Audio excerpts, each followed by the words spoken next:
Questão número 6. A JRF S.A. apresenta o seguinte balanço patrimonial. Calcule o indicador de grau de endividamento do ano de 2020. Então, observe que esse exercício ele é quase o mesmo do anterior. No entanto, no anterior nós calculamos o ano de 2019. Agora ele pede para calcular o ano de 2020.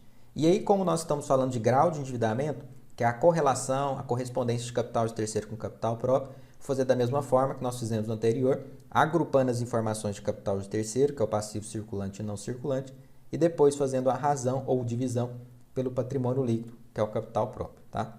Nesse caso aqui, no ano de 2020, o capital de terceiro vai ser o passivo circulante de 22.664 mais 12.114.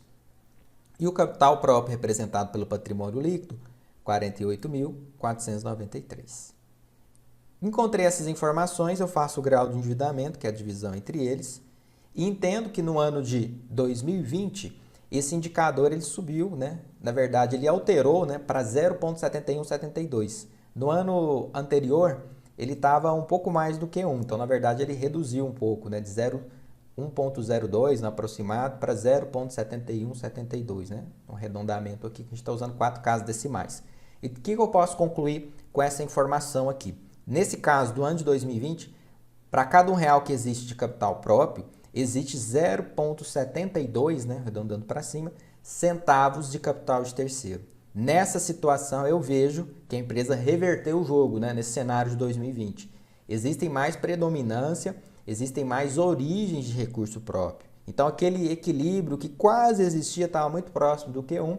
Eu vejo que aqui no próximo ano, essa empresa está colocando mais recursos próprios no negócio. De certa forma, isso diminui o risco financeiro, uma vez que ela está dependendo dos próprios acionistas e não de terceiro, que geralmente se incorrer em atraso ou algo do tipo, vai ser cobrado juros, vai ser negativado, e às vezes os próprios sócios, de certa forma, pode ter uma flexibilidade, um pouco mais de tolerância se comparado com os terceiros. E caso você queira fazer também os demais indicadores de endividamento, a título de exercício ou prática, né? Fique à vontade, tanto para o ano de 2020 quanto para o ano de 2019.